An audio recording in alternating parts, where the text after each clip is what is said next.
Right, you have 2 sourdough starters. So I just split mine to give half to my sister. Hi, Sandra.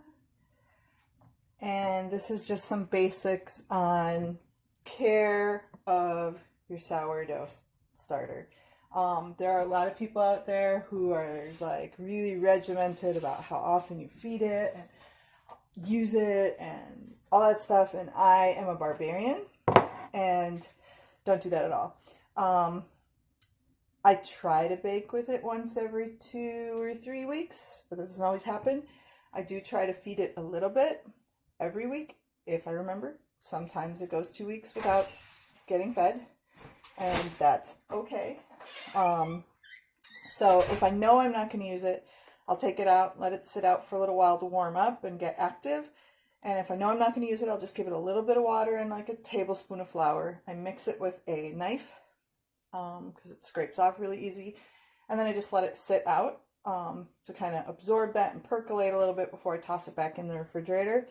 And when I say I take it out and leave it out for a little while before and after that, that can be anywhere from an hour to all day. So it's really very forgiving. So I try to avoid using more than half of my starter at any given time, because if I use more than half of it, it's very slow to build it back up, because you don't want to add more than half as much ingredients as you've already got. So we each have 3/4 cup of starter, so I'm going to feed them each a 1/4 cup of flour and enough water to keep them fairly liquid.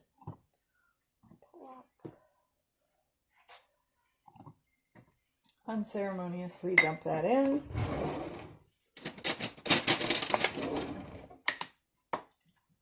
I'm using the old container with water, and the water's slightly warm. It doesn't have to be warm, but it's nice if it's warm, but you don't want it to be hot. So the water doesn't look clear right now because it's I wanted to collect as much of the old starter as I could out of the jar.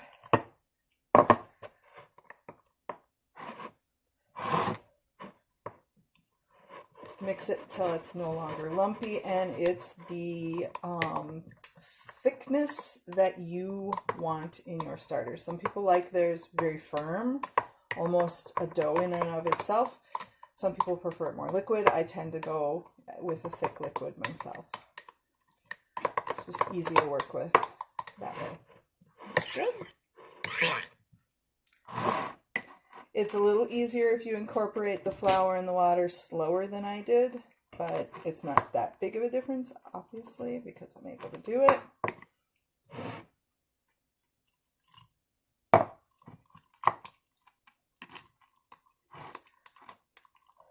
And this starter I've been using for quite a while, like 2 years-ish, maybe longer. I don't know, I'd have to try to figure that out. A friend of mine gave it to me. He started it in his house in our apartment in Minneapolis. So it is local sourdough.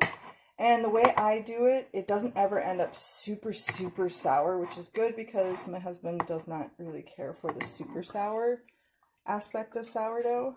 He likes just a hint of it. And this works really nicely. It makes beautiful baguettes.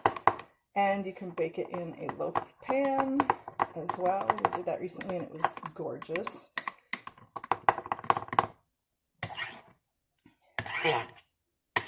Ta-da! Now I'll let them sit out. I'll put a little more liquid in that one. Let them sit out for a bit before I put it back in the refrigerator, so I can hand one off to my sister. Ta-da! When I am letting it sit out, I do keep the lid loose because that helps air escape a little bit, so I'm not going to screw these down while it's sitting out on the counter. If this were a smaller jar, I would put a plate under it if it was closer to the top, because every once in a while it grows a little more than I expect it to, and it overflows a little bit. So you can prevent that by stirring it periodically to prevent. I like to label the top with the basic recipe because I can't remember numbers, and this helps.